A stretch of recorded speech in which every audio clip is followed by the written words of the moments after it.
Well, the key issue is power. You can't commit an antitrust offense unless you're a vice president who's dealing with competitors. So you've got to have the standing and the ability to engage in the crime. I can't do insider trading, for example, because I'm not inside and I don't trade. But if you're a broker or if you're an executive vice president who gets the information beforehand and can tell your friends about it or sell your stock before the information becomes public, so the position of the person is absolutely crucial to to carrying on white-collar crime effectively, or to doing it at all. In the Martha Stewart case, for example, she was very cozy with the broker. Somebody calls her up and tells her that the broker's unloading his stock, and she immediately unloads her. And the irony there was she'd been on the stock exchange. She knew that was an illegal act. The money was inconsequential to her. Make the slightest bit of difference as a fraction of her income. And of course, the third irony of the case is that they prosecuted for perjury, not for insider trading. And if she'd kept her mouth shut, she never would have gone to prison. It's very difficult to convict white-collar offenders because you've got to prove intent, mens rea, and that is very, very complicated. To follow up on the insider trading thing, all you need to say is, I really intended to unload that stock on Tuesday, and it just is a terrible coincidence that that's 2 days before the news became official that they're going to take a big hit. And how do you prove that wasn't true?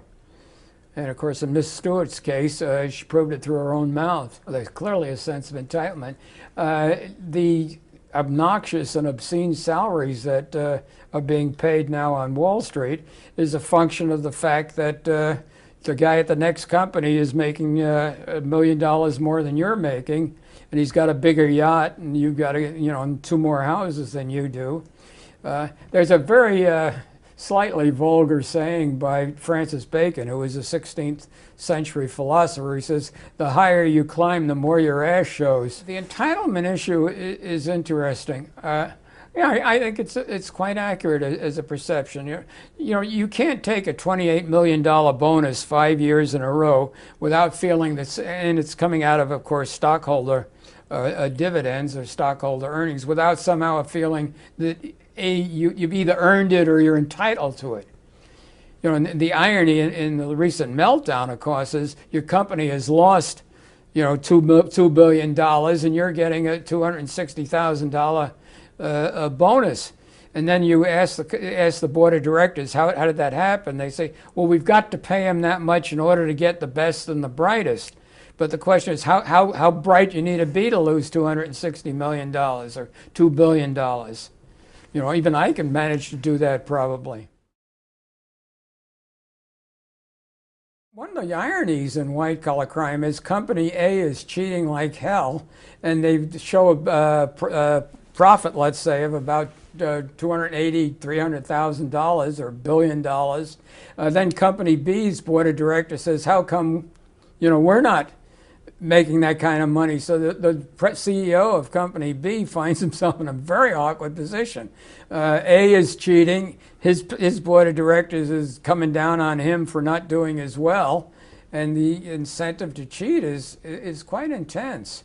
In order to, and the other thing, of course, is these guys moving up. The mobility is very, very strong, so that they concentrate on short-term profits, and Wall Street demands short-term profits. So you say, well, in 10 years this thing is going to pay off. That's too long. The people who buy stock want, Wall Street sets this is how much they're going to earn. They've got to make that that earning figure that Wall Street has pre-established. In the Saudi case, he said, whatever you do, fudge the books in order to earn whatever Wall Street says our figure is for this year. So they start out with that figure and then fudge the books to get there. That's not an uncommon philosophy in American society. You only win when the other guy loses. It's not very healthy. And often it causes you a lot of personal anguish, but it does exist.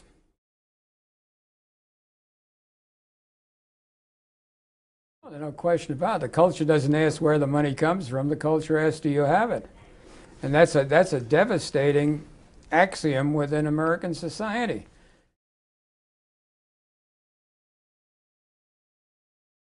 Everybody has problems. They solve them in different ways. I need $15,000 because I've had some problems with my house. Do I get a second job? Do I borrow it from my uncle? Do I go out and hold up a bank? And the question is, what differentiates the people who opt for each of these different alternative ways of resolving a problem? Or I simply declare bankruptcy. The pressure to solve the problem is not equivalent. It doesn't have an equivalent effect on every person. Each one of them responds in a different way to the situation. Okay, let's take an illustration of the difficulty that we're confronted with. You've got 100 people, and you're trying to determine which ones are going to become white-collar criminals. I will bet any amount of money that you're not going to do very well with any of the existing theories. One of the severe problems is that people tend to commit white-collar crime after they become involved in situations, not when they're in college graduates or when they're in their first 5 years of their job. It's after certain other circumstances arise, and it often has very little to do with their personalities, but has a great deal to do with the circumstances in which they find themselves. So any theory, and I can't stress this too much, any theory to be valid has to be predictive. And you've got to be able to say, you take rational choice. All right, now you got rational choice. You've got 100 people. Tell me who's going to be a white-collar criminal. It's not going to help you much. You can't go anywhere with the theory. In a sense, you can ask them. But as I say, they do studies of business school graduates. That's not going to get you very far. There's a lovely statement in which a Nobel laureate, said, if atomic particles could think, physics would be a very complicated subject. Well, it isn't now. You can get rules of physics, but people do think, and people do respond, and they respond very differently to different kinds of circumstances. And it is a very, very complex and inordinately difficult predictive task to unravel.